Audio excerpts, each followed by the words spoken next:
أرست زينا قدايت أنت تاوي كوينات تقرأي زخون وقنات نفلم أوان أب جرمن قبل علي سبب سلطان إثيوبيا إيرتران خسي قبن خوينات كم زغربو تحبيرو أنكرا من قستاوي محاور بزي مهلاو حقن سرعات نزخبرو المسرح ندحريت الناتو قوتتا معوري قلقالو ترانسبورت كوها بكم زي تخالة قلسو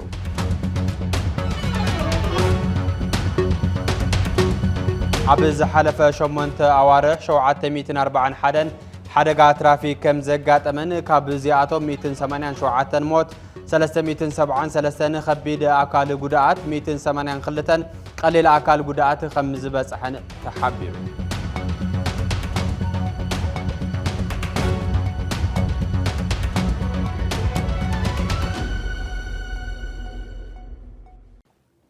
سلام تعني هبلي زي TBS تلفزيونيو زين عزعلت جميرنا لنا نخد كتاتولنا بخبرنا عدم حبيركم تسنح بلاي سياس قدمي 4 عامات كم زعلت قبل علي نبرتي دبري كبابي مقاله زركب بوتا بسراويت إيرترا قفعي تفصمو صنتا تግራይ ከይርሳዕ ከይድገም ካብ ቃል ንላዕሊ በብዕለቱ ንዝተፈጸሙ ግፍዕታት በብዕለቱ ክዝከሩን ፍትሒ ክሕተተሎምን ይግባእ ምንተ እዛ በዛ ዕለት ዝተፈጸመ ግፍዒ ከም ዝስዕብ ክንዝክሮ ኢና ተወሳኸለና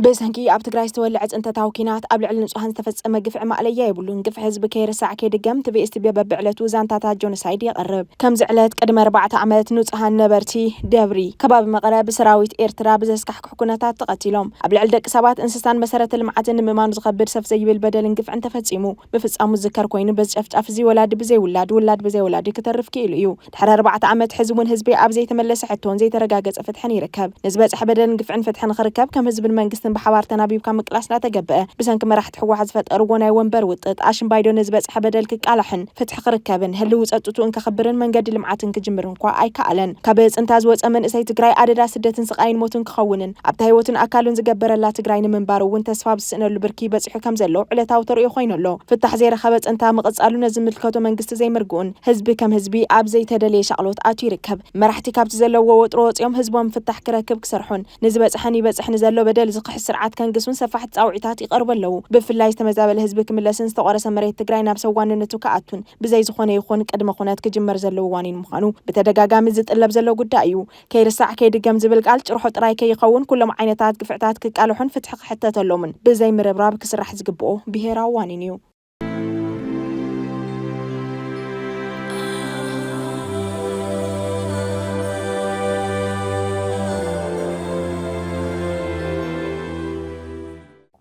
قدايت أنت تاوي كوينات تقرأي زخون وقنات نفلم أوان أب جرمن قبل علي سبب سلطان إثيوبيا إيرتران خسي قبن كوينات كم زغربو تحبيرو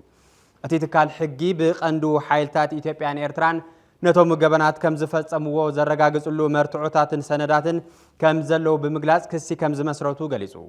جنوسايد كم زتفت أمزفلات كوينات تقرأي فتحي كي تحاتتلو 4 عامات حليفو له توسخ لنا بسنكي أب تجري استولع كينات نصوحن سبات تقتلهم يوم مسرت لمعات عنيو تجري كم تجري كتأفت تتلمو عبل على حزبي نم إيمان زخبت جبن تفتسيمو يو كوين جنا مرح تحوحات أب كل تتمجيعهم أنا باك بهلو أتابع سلسراوي تلاقي تعمل زنبرات جورزو تجرين عدة تجرين أتم زرشانو زنبرو نصحن تجارو تلاقي ملا تجري وريرو بمحز عبل على زمري ترى أم زي فلت وقفعتها تفتسيمهم يوم عالم بشمك تصوقعو جنسايد كبحل فتحك مس كند مسرح وانبري وانبركا أب مبال تسأميدهم عامتات حلفهم اللو نزي سعبو ولا كام راح تتقراي نستفدس أما جبن كينات فتحن خرقاق استزي سرحو قالوا وجنات أب تقراي استفدس أما جنسايد فتح خركب يربارو كم زلو مرأياز خونا نفلما أوان قدات انت تاو كينات تقراي أب جرمن قبل علي سبب سلطان إثيوبيا إيرتران كس جبن كينات أقربهم اللو كم زيبل اتجازيت أو مجلسي كابز ترسع كينات تقراي قدات زبط حم وجنات حادث الرحتنيا 7 أو رديت نبر جزاو بعد 6 منجستي زركبوا مشوم من تقدات ግብዓት ኣብ ልዕሊ 12 ላዕለወ ሰበስልጣን መንግስቲ ኢትዮጵያን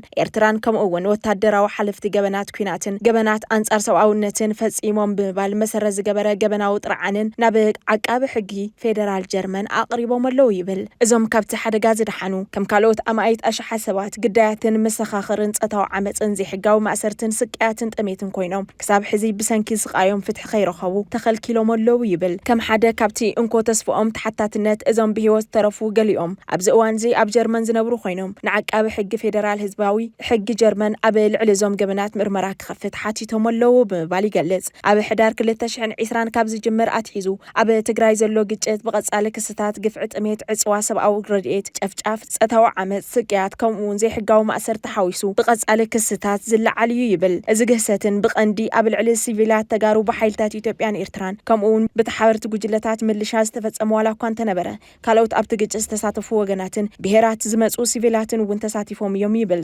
ሰበስልጣን ጀርመን ነቲ ኣብ ሶርያ ጋምቢያን ኢራቅን ዘጋጠመ ገበን ኩናት ግፍዕን ምኽሳስ መትከል ኣድማሳዊ ስልጣን ብዓወት ተጠቒሞም ግዳያት ተጋሩ ሕጂ ብግቡእ ኣብ ቤት ፍርዲ ናይ ገዛ ርእሶም መዓልቲ ይጠልቡ ኣለዉ ብምባል ይገልጽ። እቲ ጥርዓና ምርመራ እንተተሰጋጊሩ ከምዚ ዓይነት ምርመራ ንመጀመርታ ግዜ ክካይድ እዩ ብምባል ይገልጾ። ፈጻሚ ዳይሬክተር ሕጋዊ ስጉምቲ ወርልድ ዋይድ አንቶኒያ ሞሊቬይ ኣብ ኢትዮጵያ ዘጋጠመ ግጭት ታሕቲ ዝረአ ብርኪ ጭካነ ዘለዎ ግፍዕታት ተራእዩ ብምባል እንተኾነ ግን ንጡፍ ተጻብኦታት ካብ ዝውዳእ ልዕሊ 2 ዓመት እኳ እንተሓለፎ ግዳያት ነቶም ተሓተቲ ክሓቱ ንምርኣይ ክቐርቡ ኣይተገበረን ትብል። ዓለም ክትሰምዖን ስጉምቲ ክውሰዱን ኣብ ዝልምንሉ ዘለዉ እዋን ሎሚ ኣብ ፍትሒ ብትብዓት ኣብ ምድላይ ኣገዳሲት መዓልቲ እያ ትብል። ካትሪን ኣምሪፈር ሓበራዊት ኣደ ወንበር ኣህጉራዊ ምፍታሕን ዘይምርዳእን ህዝባዊ ኣህጉራዊ ሕጊ ጉጅለታትን ኮይኑ ብስም ግዳያት ናይቲ ዝተረስዐ ኩናት ኣብ ትግራይ ተሓታትነት ንክህሉ ምስራሕና ዳግማይ ምስለው ምሕዝነትና ክብሪ ይስምዐና ትብል። ኢትዮጵያ ውሽጢ ሃገርነቶም ገበነኛታት ብቐጻሊ ክትሕተት ዘይምኽኣላ ኣብ ግምት ብምእታው ዓቃቢ ሕጊ ፌደራል ጀርመን ነዚ ዘስካሕክሕ ገበናት ተሓታትነት ንምርግጋጽን ንምኽሳስን ዘቕረብናዮ ጻውዒት ክሰምዕ ተስፋ ንገብር ኢላ። አንድሪስ ሹለር ሓበራዊ ዳይሬክተር ፕሮግራም ኣህጉራዊ ገበናትን ተሓታትነትን ከምቲ ኣብ ብዙሕ ካልእ ግጭታት ግዳያትን መሰኻኸርን ኣብ ጀርመን ይነርቡ ኣለዉ ብምባል ኣኽበርቲ ሕጊ ጀርመን ከም ኣካል ዓለማዊ ስርዓት ኣህጉራዊ ገበናዊ ፍትሒ ንናይ ገዛ ርእሶም ናይ ካልኦት ሃገራትን ምርመራታትን መርቱዕታትን ክቕርቡን ምርመራታቶም ከካይዱን ይግባእ ክትብል ድማ ትገልጽ ኣላ። እቲ ኣብ ጀርመን ዝቐረበ ጥርዓንን ኣብ መስከረም 2024 ናብ ቤት ጽሕፈት ዓቃቢ ሕጊ ፌደራል ዝቐረበ ኮይኑ ብኻሊእ መርቱዖ ምቕራብ 20 መጋቢት 2025 ምዃኑ ትሕብር። ፌደራላዊ ዓቃቢ ሕጊ ጀርመን ኣብ ኣቓልብኡ ዝቐረቡ ገበና ዝሃቡ መዋቕራዊ ምርመራታት ናይ ምኽፋት ኣብ ልዕሊ ገበነኛታት ዝበሃሉ ሰባት ውልቃዊ ገበናዊ ምርመራታት ናይ ምክያድ ከምኡ'ውን ናይ ማእሰርቲ ትእዛዝ ክወሃብ ናይ ምሕታትን ገበናዊ ክሲ ናይ ምክያድን ዓቕሚ ከም ዘለዎ ሓቢሩ ኣሎ። ለው ብቐሊሉ ዝፈራርስ ጸጥታን ብግጭት ተሃስያን ከባቢታትን ሰርሑ ጠበቓታት ሰብኣዊ መሰላትን ክኢላታትን ሕግን ዝሓቆፈ ናጻን ንመኽሰብ ዘይሰርሕን ትካል ምዃኑ ይገልጽ። ሕጊ ኣፍሪቃ ማእኸላይ ምብራቕን ደቡብ ኤስያን ግህሰ ሰብኣዊ መሰላትን እንትፍጸም ንግዳያት ማሕበረሰብ ሕጋዊ ሓገዝ ከም ዝህብ ድማ ሓቢሩ ኣሎ። ዶክተር ኣና ሂምቸን ረቺት ሳንዊልተን መስራቲት ናይቲ ኣብ በርሊን ዝመደበር ትካል ገበናዊ ሕጊ ኦሆሚቸን ኢንተርናሽናል ኮይኑ ንገለ ካብኡ ኣብ ሃገራዊ ገበናዊ ሕጊ ሰብኣዊ መሰላትን ኣብ ገበናት ጉዳያት ፍርዲ ምትሕባርን ዝነጥፍ እዩ። ዶቫይስ ኤንድ ፊሊፕተን ዋና ቤት ጽሕፈቱ ኣብ ኒውዮርክ ዘለዎ ዓለማዊ ትካል ሕጊ ሰፊሕ ህዝባዊ ሃገራዊ ሕጊ ዝሰርሕ ኮይኑ ኣብ ቅድሚ ዘባውን ሃገራውን ኣብያተ ፍርድን ቤት ፍርድን ንውድባት ምውካል ሓዊሱ እዩ ዝነጥፍ ይብል። ዶቫይስ ኣብ እዞም መስርሕ ፍርዲ ናይ ድጋፍ ጠበቓ ሕጊ እዩ። ACCHR ኣብ በርሊን ዝመደብሩ ናጻ ንመኽሰብ ዘይሰርሕ ሕጋውን ትምህርታውን ትካል ኮይኑ ኣብ መላእ ዓለም ሲቪላውያን ሰብኣውን መሰላት ንምትግባር ውፍእ እዩ። ብኣድማሳዊ ኣዋጅ ሰብኣዊ መሰላት ከምኡ'ውን ካልኦት ኣዋጃት ሰብኣዊ መሰላትን ሃገራዊ ቅዋማትን ዝተረጋገጸ መሰላት ብሕጊ መንገዲ ንምሕላውን ንምትግባርን ኣብ ዓለም ለኻውያን ጠበቓታት ሰብኣዊ መሰላት ኮይኑ ብ1999 ዝተመስረተ እዩ ክብል ድማ ይገልጽ። ብሰንኪ ኩናት ዛዕነዋ ጣብያታት ጥዕና ትኹልን ሓድነትን ሕድሳት ተገይርለን ስሩዕ ግልጋሎት ጥዕና ምሃብ ከም ዝጀመራ ተሓቢሩ። ብሰንኪ ዘጋጠመ ኩናት ትግራይ 89 ሚእታዊ ትካላት ጥዕና ትግራይ ከም ዛዕነዋ ዝፍለጥ ኮይኑ ድሕሪ ስምምዕ ሰላም ፕሪቶሪያ ቢሮ ጥዕና ትግራይ ዝዓነዋ ትካላት ጥዕና ናብ ግልጋሎት ንምምላስ ምስ ግዝያዊ ምምሕዳር ሚኒስተር ጥዕናን ሓገዝቲ ትካላት ብምትሕባር ስራሕቲ ሕድሳት ጽገና ምምላእናዊ ሕክምናን ካልኦት ቀረባት እናሳለጠ ከም ዝርከብ ዝገለጸ ቢሮ ጥዕና ትግራይ أبو وردا زانا زركبا بسنكي تيكونات عانين زنبرات أبياتات عنا تخلن حدنة ون يونيسيف كابي اس ايدن حورات أوروبا بزرخبو حجز مسبيروت عنا حدثات جرلن عسرت حدا لكاتي تخلتش عن عسرت شوعة عام تمرت حلافي بيروت عنا تجراي دكتور أماني الهيلة حلافي يونيسيف زفرت عنا إثيوبيا دكتور دانيال النجمرة حلافي يونيسيف مقالة شيف ديفيد إيغلون كالوت زملكتهم أكلات النبرت تابع أبزترخبلو سنة سرعة مرقة خمسة سالة أتي بيرو حبيرو أفتي سنة سرعة مرقة ترخبو زربا زسمع حلافي بيروت عنا تجراي دكتور أماني الهيلة بسنكي زقت منا وكينات كالات عنا بمعنون حزبنا بحافشها بفلاي دما أدوتات نساناتن قلقالت عنا سينوم قد يسق أي موتن خوينا مسنوحهم دحر مقلاز نتيغونتات مقيار بيروت عنا مس منيستر تعدنا نحجز تأكلات بمتحبر أبركت زبالو زعنو تكالات عنا سرح تحدثات ناتسالت ومخانم زحبر دكتور أمانيل أبياتات عنا تقولن حدنة حدثات غيرلن نمرق مبقى عن تسمع محاجوز حبيرو على في يونيسيف بوغنو اتنت كالات حدثات تزازيمو نابغل قالت موقعز تسمع محاجز بمقلاص سبو مويات عنا نباراي حزبي بمحدارن باغبابو حيزوم صريتو تحلو قلقالت نبار حزبي بفلاي دما ناديتات نصاناتن كهب تواديدوم كسرحو تلابيوم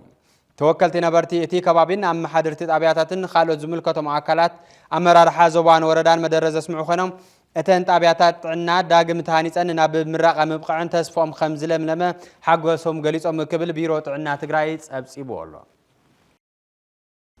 ጠንካራ መንግስታዊ መሐወር በዘይምህላው ሕግን ስርዓትን ዝኽበረሉ መስርሕ ንድሕሪትና ተጎተተ ምዑሪ ግልጋሎት ትራንስፖርት ክወሃብ ከም ዘይተኻለ ተገሊጹ እዚ ዝገለጸ ሓላፊ ቢሮ ትራንስፖርትን መራኸብን ታደለ መንግስቱ ንመራኸብ ተሓፋሽ ኣብ ዝሃብዎ መግለጽ እንትኸውን بحدش بركز وص مقاصصر ترافيك 557 ازبار 2016 تግባራዊ ንምግባር ምድላዋቱ ከም ዝወገነ ሓቢሩ ተግባራዊነቱ እዚ ሓድሽ ደንቢ ተሽከርከርትን አሽከርከርትን ንህዝብ ትግራይ ካብ ሓደጋ ንምሓስን ምዑሪ ግልጋሎት ባህብን ዝዓለመ መምርሒ ከም ዝኾነ ገሊጹ ተወሳኸለና ካብ ኩናት ዝተረፈ ማሕበረሰብ ህይወቱ ዝሕልውን ዘቐጽለን ስርዓት ደልዩ ኣብ ዓብይ ጠለብ ኣሎ ሰላማዊ ናብራ ንኽነብር ጸጥታ ወፊሩን ኻቱ ስርዓት ይደሊ ኣብዚ ድማ እግረ መንግስቲ ልዑል እዩ ካብቶም ሕግን ስርዓትን ደንብን ኣሰራርሓን ዝደልዩ ህዝባዊ ጉዳያት ሓደ ጉዳይ ተሽከርከርትን ስርዓት ትራንስፖርትን እዩ ሃዋህው ሰላም ዝሃበ ስምምዕ ፕሪቶሪያ ህዝብና ብመሰረተ ልምዓት ህንፀት ስርዓትን ከኣቱ ዕድላት ነይሮምዎ እንተኾነ ብምኽንያት መሪሕነት ህወሓት ክሳብ ሕዚ እዚ ዝበሃል ስራሕ የለን ኣብነት ጉዳይ ትራንስፖርት እንተወሲድና ምዑሪ ግልጋሎት እናተዋሃበ ብፍላይ እቲ ስርዓቱ ከም ዘይተስተኻኸለን ግቡእ ግልጋሎት እናሃበ ከም ዘይርከብን ሓላፊ ቢሮ ትራንስፖርትን መራኸብን ታደለ መንግስቱ ከም ዝስዕብ የብረ ዛሕቶም ምስካሕ ዝፈጸምናዮም ናይ መኸተ ደንብታት በብግዚኡ ኣብዴትና ገበርና እዚኣ ትኹን ዝብል ብናይ ቢሮ ሓላፊ ወይ ብናይ ማናጅመንት ኮሚቴ ናይ ትራንስፖርት እምነት ጥራሕ ተመስረቱ እዮም መብዛሕቶም ነይሮም ቶም ዝኸድናዮም ምስካሕ ሕጂ ናብ ኖርማል ዘምፃናሎም دحر دعمو يسحجي درجة هدش دشيل نام السنة دا تقال من المهنيات مر ناي برارز مسلو جن ناي مخته حدش سدم بتاعت سومناوي ورحاودي شدش ورحاو ناقبرنا إنا نابزنو بس إحنا تمسألة وتزن عاق يكونن حقنا مزرعة تتسرح اللص لو تخمس خمس خيل تزول حيل سب تسعيرو لو تخمس خمس خيل بتكنولوجيا تتعتيكا لو تخمس خمس خيل زرعنا له بايتا إنيرو يكون ده أمبر تمحبرسب الدولية لوطي كي يمسجن كل مناوي من قصته قمنا يو توسعني من قصته بجت حتيتنا بأجواء تزير خينا زاد فئة محاور بأجواء حتى لو المسرح تطفيه لأن تنور داتات الجلس أبزام النهاريزي أخسر يحبلون يلوز وصلنا لهم سبعة له ستيل له فتصع مثل زي اللي مالتي كيدنا متشم عطوا حزنا خدنا هنا القوم ما ينخله وين ما حتى ممكن من طلع ما ينخلنا زل مسارتاو نجار كخون زلوا انتايو أب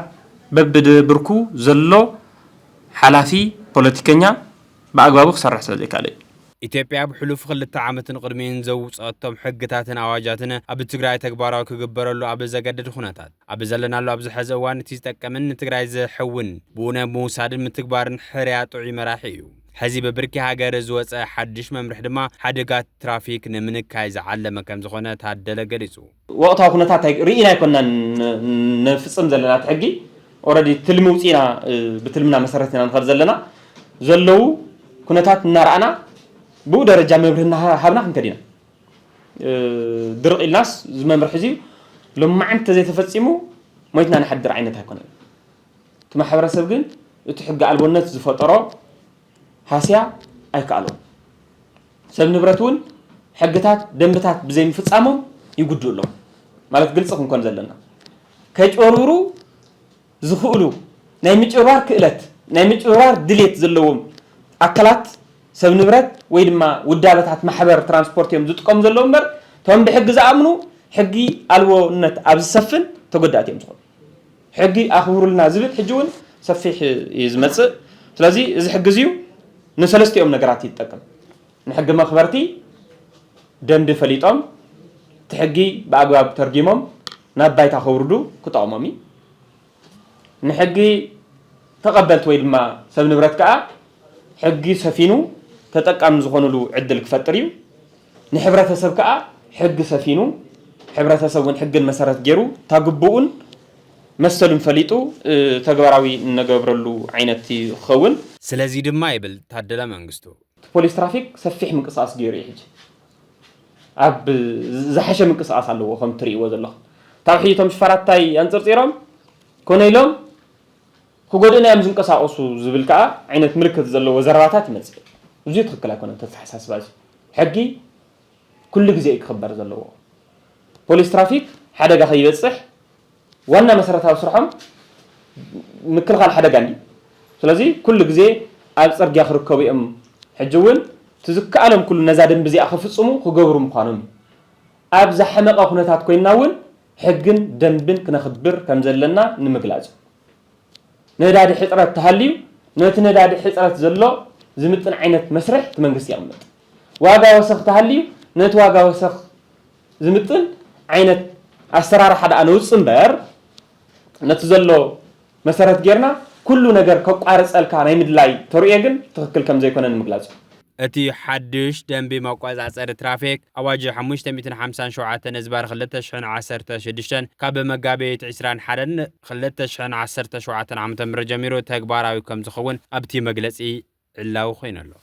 ኣብ ዝሓለፈ 8 ኣዋርሕ 741 ሓደጋ ትራፊክ ከም ዘጋጠመን ካብዚኣቶም 187 ሞት 373 ከቢድ ኣካል ጉድኣት 182 ቀሊል ኣካል ጉድኣት ከም ዝበጽሕን ተገሊጹ እዚ ዝገለጸ ኣብ ኮሚሽን ፖሊስ ትግራይ ዳይሬክተር ቁጽጽር ድሕነትን ትራፊክ ምጽራይን ሓደጋታትን ኮማንደር ተስፋይ ገብረመድህን እንትኸውን ተዳልዩ ዘሎ ሓድሽ ሕገ ደንቢ ሓደጋ ትራፊክ ንምክልኻል ሓጋዛይ ከም ዝኾነ ሓቢሩ እቲ ደንቢ ዝተሓላለፉ ኣካላት ድማ ፍሉይ ድንጋጌታት በመቕማጥ ካብ ቀሊል ክሳብ እግድ ዝበጽሕ ቅጽዓት ከም ዝተዳለወ ሓቢሩ ቀጻይ ትሕዝቶት መግለጺ ተኸታቲልና ንመለስ ስለዚ ኣብ ትግራይና እውን ክርኢ እንተለና ዝሓለፈ 8 ወርሒ ናብ 741 ዝኣክል ትራፊክ ሓደጋ በፂሑ እዩ ካብዚ እውን 187 ዝኾን ሞት እዩ ናብ 273 እውን ከቢድ ኣካል ጉድኣት 182 እውን ቀሊል ኣካል ጉድኣት በፂሑ ማለት እዩ ስለዚ እቲ ደንቢ ምምሕያሽ ዘድልዮ ቀንዲ ዕላምኡ ንትራፊክ ሓደጋ ንምክልኻል ምዃኑ ንምግንዛብ ዳታ እዚ ዝገልጹ ዘለኹ ስለዚህ ትራፊክ መቕጽዒ ደንቢ ዕላምኡ ትራፊክ ሓደጋ ንምክልኻል ኣብ ደቂ ሰባት ዝበጽሕ ዘሎ ናይ ህይወት ጉድኣት ወይ ከዓ ናይ ኣካል ጉድኣት እውን ናይ ንብረት ዕንወት እውን ንምክልኻል እቲ ደንቢ ኣድላይ ስለ ዝኾነ 557 ኣብ ተግባር ክነውዕሎ ያው ኣብ ምድላው ንርከብ ስለዚ እዚ ደንቢ እዚ ኣብ ሰለስተ እዩ ከፊሉ እቶም ደንብታት ኣብ ሰለስተ መቂልዎም ዘሎ ማለት እዩ ብርኪ 1 ብርኪ 2 ብርኪ 3 እናበለ ኣብ ሰለስተ ብርኪ መቂልዎም ኣሎ እዚ ክመቅል ዘሎ ከዓ ትራፊክ ሓደጋ ዘለዎም ኣስተዋፅኦ መሰረት ብምግባር እዩ ኩሎም ዓይነት ደንቢ ትሕላፋት ትራፊክ ሓደጋ መበገሲ ማዕረ ዝኾነ ኣስተዋፅኦ የብሎም ስለዚ እዚ መሰረት ብምግባር ከም ኣስተዋፅኦነቶም ቀዳማይ ብርኪ ዓይነት ጥፋት ዝበሃል ኣለዉ ካልኣይ ብርኪ ዓይነት ሳልሳይ እናተባሃለ ሓፈሻዊ ድንጋጌ ዝበሃል ኣለዎ ማለት እዩ ስለዚ እዞም ኣብ ቅድሚት ዘለዉ 500 ዘውፅኦም ኣብ ቀዳማይ ብርኪ ጥፋት ዘለዉ 500 ዘውፅኡ እንትኾኑ ኣብ ካልኣይ ብርኪ ዓይነት ጥፋት ዘለዉ እውን 1000 ቅርሺ ዘውፅኡ እዮም ኣብ ሳልሳይ ብርኪ ዘለዉ 1500 ዘውፅኡ እዮም ማለት እዩ እዞም ፍሉይ ድንጋጌታት ዝበሃሉ ከዓ ንኣብነት መንጃ ፍቃድ ዘይብሉ ናሽከርከርቲ ተረኺቡ ኣብ ፍሉይ ድንጋጌ እዮም ዝበሉ 5000 ዘቕፅዕ ንሱ ቀደም እውን 5000 ነይሩ ሕዚ እውን 5000 ዘቕፅዕ ነገር ግን ቅድመ ሕዚ ትራፊክ ሓደጋ ኣብፅሑ ኣብ